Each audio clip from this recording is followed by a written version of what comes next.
5 মাসের জন্য ছুটি পাইছি কিন্তু বাজার করাতে। এই 5 মাসে আর আমার বাজারেও যেতে হবে না, আমার কোনো কেনাকাটারও কোনো দায়িত্ব থাকবে না। অনেকে হয়তো বুঝে গেছেন, অনেকে বোঝেননি।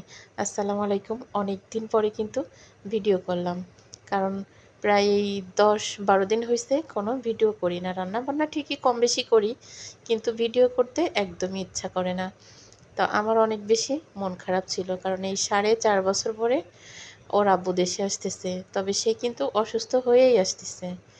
সুস্থ থাকতে আসলে হয়তো আরও বেশি ভালো লাগতো। তো সে আর কি মাছ গোশ এগুলা খাবে না। সব কিছু আমার ফ্রিজে কিন্তু আছে, গরু, মুরগি, হাঁস, ভুঁড়ি সব কিছু আছে, কিন্তু সে সদ্য টাটকা খাবে। এর জন্য এই 5 মাস আমার ছুটি, 5 মাসের কেনাকাটা তার। তো এইখানে 2 কেজি চিংড়ি মাছ আর হচ্ছে 2 কেজি ইলিশ মাছ, এই হচ্ছে 4,500 টাকার মাছ। দেখেন মাছগুলো কিন্তু টাটকা ছিল, অনেক বড়ও ছিল। তা আমি একটু মাছগুলো কেটে কেটে ছোট করে দিচ্ছি, যেহেতু অনেক দামি মাছ, তাই তো মাছগুলো বড় বলেই কিন্তু কাটলাম।